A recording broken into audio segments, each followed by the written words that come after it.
எக்ஸாக்ட்டா இனர்ஷியாவை நான் யார் கூட வந்து கம்பேர் பண்ணுவேன்னா ஸ்டூடெண்ட்ஸோட மென்டாலிட்டி கூட கம்பேர் பண்ணுவேன். இப்போ நான் செய்யன்னு சொன்னா அதை செய்யாது. நார்மல் ஹியூமன் டெண்டன்சியும் அதுதான். அவங்க பாட்டு விட்டோம்னா அவங்க பாட்டுக்கு எதோ ஒன்று செஞ்சுட்டு இருப்பாங்க. நம்ம போய் இதை செய்ய அப்படின்னு சொன்னோம்னா என்ன பண்ண மாட்டாங்க, அதை செய்யவே மாட்டாங்க. We are going into the next lesson, laws of motion. ஓகேவா? So we are going into the next lesson, laws of motion. இந்த லெசன்ல இருந்து பிராக்டிஸ் பேப்பர்ஸ் உங்களுக்கு இன்னைக்கு வரும். எதுல இருந்து? மோஷன் இன் பிளேன் வித் ரிவர்ஸ்ல இருந்து உங்களுக்கு இன்னைக்கு பிராக்டிஸ் பேப்பர்ஸ் வரும். ஓகே, இப்போ லாஸ் ஆஃப் மோஷன் போலாமா? Okay, so laws of motion. Laws of மோஷன்ல என்னெல்லாம் படிச்சிருக்கோம் நம்ம? மொத்தம் எத்தனை லாஸ் இருக்கு? நியூட்டன்ஸ் லா மட்டும்தான் இருக்கு. ஓகே, லாஸ் ஆஃப் மோஷன்ல நம்ம இப்போ என்னென்ன டாபிக்ஸ்லாம் இந்த டைம் பார்க்க போறோம் அப்படின்னா, ஃபோர்ஸ்னா என்ன அப்படின்னு பார்க்க போறோம், and it's types, force and it's types பார்க்க போறோம். தென் லா ஆஃப் இனர்ஷியா. இனர்ஷியானா என்ன? இனர்ஷியாவுக்கு என்ன தமிழ்ல? ஆரம்பமா? இனர்ஷியா வந்து இட்ஸ் நாட் ஃபோர்ஸ். அது வந்து it is a reluctant force. Reluctant force சொல்ல முடியாது, it is a reluctant habit. ஒன்று செய்ய சொல்லி எக்ஸாக்டா இனர்ஷியாவை நான் யார் கூட வந்து கம்பேர் பண்ணுவோம்னா ஸ்டூடெண்ட்ஸோட மென்டாலிட்டி கூட கம்பேர் பண்ணல, ஹியூமன் மென்டாலிட்டி கூட நம்ம கம்பேர் பண்ணலாம். என்னன்னா, இப்போ நான் செய்யன்னு சொன்னா அதை செய்யாது. அந்த ஸ்டேட்ல இருந்து அடுத்ததுக்கு போறதுக்கு அது வந்து என்ன பண்ணும், ரிலக்டன்ட்டா இருக்கும். அதுதான் நம்ம என்னன்னு சொல்லுவோம் அப்படின்னா இனர்ஷியா. நார்மல் ஹியூமன் டெண்டன்சியும் அதுதான். அவங்க பாட்டு விட்டோம்னா அவங்க பாட்டுக்கு எதோ ஒன்று செஞ்சுட்டு இருப்பாங்க. நம்ம போய் இதை செய்ய அப்படின்னு சொன்னோம்னா என்ன பண்ண மாட்டாங்க, அதை செய்யவே மாட்டாங்க. தட் இஸ் த, நான் எப்பயுமே இனர்ஷியா வந்து I will compare inertia to the human tendency. சரியா? லா ஆஃப் இனர்ஷியா பத்தி பார்க்க போறோம். அதுக்கப்புறம் நியூட்டன்ஸ் ஃபர்ஸ்ட் லா பார்க்க போறோம். உங்களுக்கு இன்னைக்கு எல்லாருக்கும் ஹோம்ஒர்க் என்னன்னா, 3 நியூட்டன்ஸ் லாவை பத்தி, லாவோட டெஃபினிஷன் எழுதிட்டு வந்து அது எல்லாத்துக்கும் ஆளுக்கு ஒரு எக்ஸாம்பிள் எனக்கு நீங்க கொடுத்துருப்பீங்க. ஓகேவா? Newton's first law, Newton's second law and Newton's, and then அடுத்து என்ன இருக்கு, conservation of law of conservation of momentum பத்தி, கன்சர்வேஷன் ஆஃப் மொமெண்டம் பத்தி பார்க்க போறோம். மொமெண்டம்னா என்னன்னு பார்க்க போறோம். மொமெண்டம்னா என்னன்னு பார்ப்போம். அதுக்கப்புறம் லா ஆஃப் கன்சர்வேஷன் ஆஃப் மொமெண்டம்னா என்னன்னு பார்ப்போம். அதுக்கப்புறம் ஈக்லிபிரியம்னா என்னன்னு பார்ப்போம்.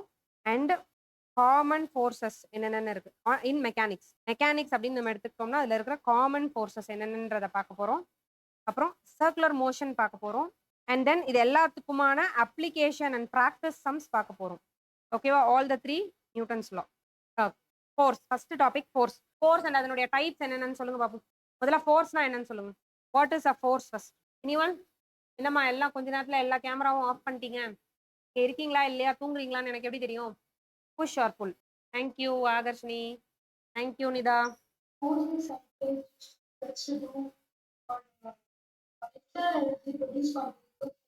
எனர்ஜி ப்ரொடியூஸ் பண்றதுக்கு இல்ல, ஒரு ஆப்ஜெக்ட் உடைய பொசிஷனை சேஞ்ச் பண்றதுக்கு நம்ம அப்ளை பண்றது தான் நம்ம என்னன்னு சொல்லுவோம் அப்படின்னா ஃபோர்ஸ்ன்னு சொல்லுவோம். ஸோ இட் இஸ் த, சிம்பிளா சொல்லணும் அப்படின்னா the push or pull to change the state of the object. State of the object. இப்போ இந்த ஸ்டேட் ஆஃப் தி ஆப்ஜெக்ட் என்னவா வேணாலும் இருக்கலாம். 2 ஸ்டேட்ல இருக்கலாம். ஒன்னு இட் மே பி அட் ரெஸ்டா இருக்கலாம், அதர்வைஸ் இட் இஸ் அட் மோஷனாக இருக்கலாம். இப்போ இதை என்ன சொல்லுவோம் அப்படின்னா, ஒரு ஆப்ஜெக்ட், ஓகேவா, ஒரு ஆப்ஜெக்ட் வந்து இப்போ இப்போ வந்து will take this table as the object. ஓகேவா? இந்த ஆப்ஜெக்ட் இப்போ எப்படி இருக்கு, இட் இஸ் அட் ரெஸ்ட். ஓகேவா? இப்போ இந்த ஆப்ஜெக்டை ரெஸ்ட்ல இருக்கிறதனுடைய ஸ்டேட்டை நான் மாத்துறேன், என்னவா இருக்கும், ரெஸ்ட்ல இருக்கிற ஸ்டேட்டை மாத்துறேன்னா மோஷன்ல இருக்கும். அப்ப I'm applying a pull force. Or இது ரொம்ப தூரத்துல இருக்கு, I'm applying a pushing force. இந்த மாதிரி புஷ் ஆர் புல் அப்ளை பண்றேன். அப்ளை பண்ணும்போது அதோட ஸ்டேட் என்னவா இருக்கு, மாறுது. ரெஸ்ட்ல இருந்து என்ன ஆகுது, மோஷனுக்கு மாறுது. ஓகேவா? இதே ஐம் டிரைவிங் அ கார், அந்த கார்ல என்ன இருக்கு, the car is in என்ன ஸ்டேட்ல இருக்கு, the car is in motion state. இப்போ நான் என்ன பண்றேன் அப்படின்னா, சடனா I'm facing some obstacle in front of me and I want to stop the car, so I'm giving an force. என்ன ஃபோர்ஸ் கொடுக்குறேன், ஒரு பிரேக் கொடுக்குறேன், ஒரு ஆக்சலரேஷன் கொடுக்குறேன். Acceleration is produced by the force I'm giving on the brake. அப்போ என்ன ஆகுது, I'm forcing the car to stop it. அப்போ அங்க என்ன ஸ்டேட் நடக்குது, என்ன சேஞ்ச் ஆஃப் ஸ்டேட் நடக்குது, மோஷன்ல இருந்து ரெஸ்ட்டுக்கு கொண்டு வரேன் நான். Or some person is moving in front of me, என்னை யாரோ அடிக்க வராங்க. ஓகேவா? அப்ப என்ன பண்றேன், தே ஆர் இன் மோஷன், நான் என்ன பண்றேன், ஐம் ஸ்டாப்பிங் தெம். அப்போ அங்கேயுமே நான் என்ன பண்றேன், I'm changing the state of motion to rest by applying. ஓகேவா? Sometimes the force maybe pulling ஃபோர்ஸாகவும் இருக்கலாம். அவங்களை என்ன பண்றேன், நான் தள்ளி விடுறேன். தள்ளி விடும்போது அவங்க த அதர் சைட் போவாங்க, அதர்வைஸ் அவங்களுடைய வெலாசிட்டி நான் கவுண்டர் பேலன்ஸ் பண்றேன்னா அவங்க அங்கேயே ஸ்டாப் ஆயிடுவாங்க. That is called my force. அப்போ ஃபோர்ஸ்னா என்ன, ஒரு புஷ்ஷோ புல்லோ ஒரு ஆப்ஜெக்ட் மேல நான் கொடுக்கும்போது அதனுடைய பொசிஷன்ல சேஞ்ச் நடக்கும். அண்ட் என்னவா இருக்கும், ரெஸ்ட்ல இருந்து மோஷன் ஆகலாம், இல்ல மோஷன்ல இருந்து அது ரெஸ்ட்டுக்கு போகலாம். ஓகேவா? You all are clear with this? So I'm giving some external force to do it. அப்போ அதை என்னன்னு சொல்லுவோம், வெளியே நடக்கிற, வெளியே இருந்து நான் ஒரு ஃபோர்ஸ் கொடுக்குறத எக்ஸ்டர்னல் ஃபோர்ஸ், எஃப் எக்ஸ்டர்னல் அப்படின்னு நம்ம டினோட் பண்ணுவோம். ஓகேவா? அண்ட் இது என்ன குவான்டிட்டி, இது என்ன quantity, what is this quantity, why it is a vector quantity? Okay, so it is also speaking about the direction. ஏன் அப்படின்னா ஃபார் எக்ஸாம்பிள் இது ஒரு ஆப்ஜெக்ட். இப்போ இது ஒரு ஆப்ஜெக்ட். ஓகேவா? Okay. So this is an object A. இந்த ஆப்ஜெக்ட்க்கு இங்க இருந்து நான் ஒரு எக்ஸ்டர்னல் குடுக்குறேன். எக்ஸ்டர்னல் ஃபோர்ஸ் குடுக்குறேன். எஃப் எக்ஸ்டர்னல் குடுக்குறேன். ஓகேவா? அண்ட் இத எஃப் எக்ஸ்டர்னலா எஃப் எக்ஸ்டர்னல் 1ன்னு வச்சுக்கலாம். அண்ட் இங்க இருந்து ஒரு ஃபோர்ஸ் குடுக்குறேன். எஃப்2ன்னு ஒரு ஃபோர்ஸ். இப்ப இது எந்த பக்கம் மூவ் ஆகும்? இந்த பக்கத்துல இருந்து குடுக்கும்போது இந்த பக்கத்துக்கு மூவ் ஆகும். இந்த பக்கத்துல இருந்து குடுக்கும்போது அது என்ன ஆகுது? இந்த சைடு மூவ் ஆகும். The object will move by this side. So it depends upon the direction. அதனால it is a vector quantity and also magnitude. It is depending upon the magnitude also. ஏன்னா நான் இந்த மாதிரி ஃபோர்ஸ் கொடுக்குறேன். For example இப்போ ஒரு குட்டி குழந்தை இருக்கு. குட்டி குழந்தை மீன்ஸ் ஒரு ஒரு 3 years old பேபி இருக்குதுன்னு வச்சுக்கோ. ஓகேவா? அப்போ அந்த அந்த குழந்தை வந்து pushing me. So she is giving some force on me. அப்போ at the same time I'm pushing that child. அந்த சைல்டு எந்த பக்கம் போய் விழும்? நான் தள்ளுற டைரக்ஷன்ல தானே போய் விழும். ஏன்னா the force exerted by me will be more than the அப்ப அந்த மேக்னிடியூடுமே வந்து plays a role there. அப்போ this has both the magnitude and also the direction. Hence this is a vector quantity. ஓகேவா? ஸோ இது அதனால வெக்டார் குவான்டிட்டி அப்படின்னு சொல்லலாம். What is the unit of force? அல்ல எஸ்ஐ யூனிட்ல 2 யூனிட் இருக்கு. ஒன்னு எஸ்ஐ யூனிட், இன்னொன்னு CGS unit. So what is the SI unit of force and what is the CGS unit of force? என்னமா? எஸ்ஐ யூனிட் வந்து newton or it is denoted in capital N. And CGS unit என்னது? Okay, dyne. இப்போ டைனுக்கும் நியூட்டனுக்கும் எனக்கு வந்து equation சொல்லுங்க பாப்போம். 1 dyne is equal to how many newton? எப்படி? Obviously. Okay. Force is equal to what is the unit of mass and what is the unit of meter per second? Second square. Meter per second square. Or this can be written as kgm. ஓகேவா? இப்போ இதுதான் என்னன்னு சொல்லுவோம், நம்ம நியூட்டன்னு சொல்லுவோம். இப்போ I am telling 1 kg is equal to how many grams and 1 meter is equal to how many? இப்படிவேன். CGSல என்ன சொல்லுவோம்? சென்டிமீட்டர் தான் சொல்லுவோம். It is 100 centimeter. And S second, S தான். அப்போ S is equal to 1 second is equal to 1 second தான். இப்போ இது இங்க எழுதலாமா? அப்போ 1 Newton is equal to 1 Newton என்னன்னு சொல்லலாம்? 1 நியூட்டன் வந்து when 1 kg of mass is pushed through a 1 meter of distance with for 1 second. ஓகேவா? for 1 second அப்படின்னு சொல்லலாமா? இப்போ இது எல்லாத்துக்கும் எழுதும்போது TGSல நான் எழுதுறேன் இதை. அப்போ 1000 grams and மீட்டருக்கு 100 centimetre. 1000 grams into 100 centimeter into ஆமா 1 by இது வந்து 10 to the power of 2 கிடையாது. 1 தானே இது? 1 செகண்ட் தானே? அப்போ to the power of -2 second. இப்போ இங்க என்னெல்லாம் எழுதலாம் நம்ம? செகண்ட்னு எழுதியாச்சு. இதை திரும்ப வந்து that is equal to 10 to the power of 3 plus 2 5 இருக்கா? 5 என்ன இருக்கு? 5 grams centimeter second. என்னம்மா? இல்ல இதுதான் 1 Newton is equal to 10 to the power of அவ ஒரு சின்ன மிஸ் அண்டர்ஸ்டாண்டிங்ல இருக்கா, நான் சொல்றேன்.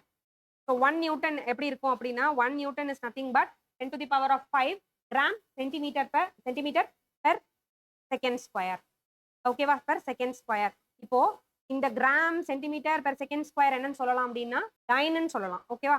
அப்போ 1 newton is equal to 10 to the power of 5 வந்துச்சா? This is the relation between newton and dyne. Adharshini exactly கரெக்ட்மா? புரியுதாமா? இனிமே வந்து யூனிட்ஸ்லாம் நீங்க என்ன பண்ணக்கூடாது? மனப்பாடம் பண்ணக்கூடாது. இந்த மாதிரி எதை வந்து நியூட்டன் சொல்றாங்க, எதை பாஸ்கல்னு சொல்றாங்க, அதாவது சயின்டிஸ்டோட நேம் சொல்லி எதெல்லாம் சொல்றாங்களோ அதை மட்டும் தான் நீங்க வந்து என்ன பண்ணணும்? மனப்பாடம் பண்ணணும். அதர்வைஸ் நீங்க வேற எதையும் மனப்பாடம் பண்ணக்கூடாது. ஓகேவா? இதான் 1 newton is equal to 10 to the power of 5 time. இப்போ இதுல என்ன கேட்கறாங்களோ, கிவன் என்னவா இருக்கோ அண்ட் என்ன கேட்கறாங்களோ அதை பொறுத்து நீங்க இதெல்லாம் மாத்தணும். ஓகேவா? ஓகே. அப்போ ஃபோர்ஸ் பத்தி பார்த்தாச்சு. அண்ட் அதனுடைய டைப்ஸ் பத்தி பார்க்கலாமா? So what are the types you know about the force? இதுல வந்து 2 டைப் நான் ப்ராடா சொல்றேன். 2 டைப்பா பிரிக்கலாம். ஒன்னு கான்டாக்ட் ஃபோர்ஸ், இன்னொன்னு நான் கான்டாக்ட் ஃபோர்ஸ். ஸோ கான்டாக்ட் ஃபோர்ஸ்ல என்னெல்லாம் வரும் அப்படின்னு சொல்லுங்க பாப்போம். அண்ட் இதுல இன்னொரு டைப் இருக்கு. ஒன்னு வந்து பேலன்ஸ்டு ஃபோர்ஸ், இன்னொன்னு வந்து அன்பேலன்ஸ்டு ஃபோர்ஸ். பேலன்ஸ்டு ஃபோர்ஸ்னா என்ன? அன்பேலன்ஸ்டு ஃபோர்ஸ்னா என்ன? ஏமா சரி, இன்னைக்கு ஹோம்ஒர்க் வந்து உங்களுக்கு டைப்ஸ் ஆஃப் ஃபோர்ஸஸ் பத்தி பார்த்துட்டு வர்றது. இன்னைக்கு என்ன 10 so make a research on types of forces. நான் 2 டைப்ஸ் ஆஃப் ஃபோர்ஸ் கொடுத்துருக்கேன். ஒன்னு contact and non contact force, இன்னொன்னு என்ன சொல்லியிருக்கேன்? Balanced and unbalanced forces. என்னமா இங்க 3 0 இருக்கா? இங்க 2 0 இருக்கா? மொத்தம் எத்தனை 0? அப்ப 5 0. அப்ப 10 to the power of 5னு போட்டோம்னா என்ன அர்த்தம்? 10 பக்கத்துல 1 2 3 5 போடுறோம் அப்படின்னு. எந்த ரெண்டுமா? அது 1 to the power of -2. அப்படின்னா என்ன அர்த்தம்? செகண்ட் ஸ்கொயர்னு அர்த்தம். என்ன பண்ணணும்? நம்ம கீழே போட்டு செகண்ட் ஸ்கொயர்னு போடுவோம். Divided by 1 to the power of ஸ்கொயர்னு போடுறோம்னு அர்த்தம். ஓகேவா? 1 to the power of ஸ்கொயர்ங்கிற என்ன அர்த்தம்? 1 தான். புரிஞ்சுச்சா? ஓகே. ஸோ நாளைக்கு you are suppose to make notes on this. ஓகேவா? சரி ரஃபா சொல்லுங்க பார்ப்போம் ஏதாச்சும். கான்டாக்ட் ஃபோர்ஸ்னா என்ன? நான் கான்டாக்ட் ஃபோர்ஸ்னா என்னன்னு? ஓகே. லிட்டரலா வந்து கான்டாக்ட் ஃபோர்ஸ் அப்படின்னா ஒரு விஷயம் தொடுறதுனால, இப்ப நான் இந்த டேபிள வந்து I am applying the force by touching this table. அப்ப அது என்ன எதுல வரும்? கான்டாக்ட் ஃபோர்ஸ்ல வரும். அதே without touching this table I am doing something அப்படின்னா அப்ப தட் இஸ் கால்ட் தி, அப்ப இங்க மாதிரி தொடாம என்னென்ன ஃபோர்ஸஸ்லாம் is prevailing on the earth. Magnetic force, அப்புறம் கிராவிடேஷனல் ஃபோர்ஸ். எலக்ட்ரிக்கல் ஃபோர்ஸ் வந்து நீ கையை தொட்டாதானே உனக்கு ஷாக் அடிக்கும். கான்டாக்ட் ஆகுறதுனால தான் நாங்க ஃபோர்ஸ் வந்து மேக் ஆகுது. Gravitational forces Sahana correct. Okay, what else you have? நான் கான்டாக்ட் ஃபோர்ஸ்ல மேக்னெட்டிக் ஃபோர்ஸ், அப்புறம் கிராவிடேஷனல் ஃபோர்ஸ். ஓகே, கான்டாக்ட் ஃபோர்ஸ்ல ஓகே, இது ஒரு எக்ஸாம்பிள். ஹிண்ட் கொடுத்தாச்சு. அடுத்த டைப் பேலன்ஸ்ட் அண்ட் நான் பேலன்ஸ் அன்பேலன்ஸ்டு பார்ப்போமா? Balanced and unbalanced force. Okay, இப்போ பேலன்ஸ்டு ஃபோர்ஸ் அப்படின்னா என்னன்னா, ஒரு ஆப்ஜெக்ட் இருக்கு. இந்த ஆப்ஜெக்ட் மேல பேலன்ஸ்டு ஃபோர்ஸ்ல the force applied, the net force applied on the object என்னவா இருக்கணும்? ஜீரோவா இருக்கணும். Balanced force. It means that I'm giving some magnitude of force. இது இந்த பக்கம், இந்த பக்கம், இந்த பக்கம், இந்த பக்கம். இது F1, F2, F3 and F4. So எப்படி இருக்கும்? F1 must counterbalance the F4. இதனுடைய மேக்னிடியூடும் இதனோட இப்போ ஃபார் எக்ஸாம்பிள் இது வந்து 11 அப்படின்னு இருந்துச்சுன்னா இதுவும் என்னவா இருக்கணும்? 11ஆ இருந்திருக்கணும். இல்லை I'm giving one more force அப்படின்னா அப்போ இது வந்து என்னவா இருக்கணும்?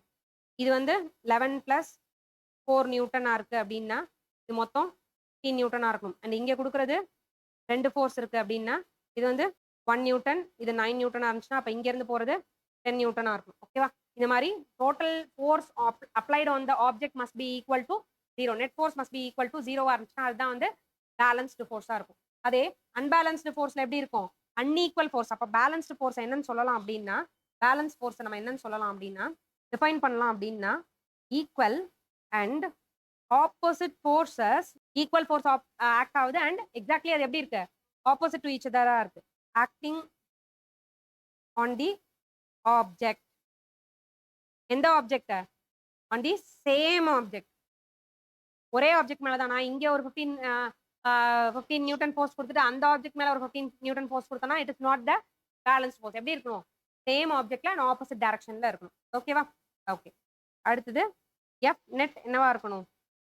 0வா இருக்கணும். அண்ட் பேலன்ஸ்டு ஃபோர்ஸ் ஆக்ட் ஆகிற ஆப்ஜெக்ட் உடைய ஸ்டேட் என்னவா இருக்கும்?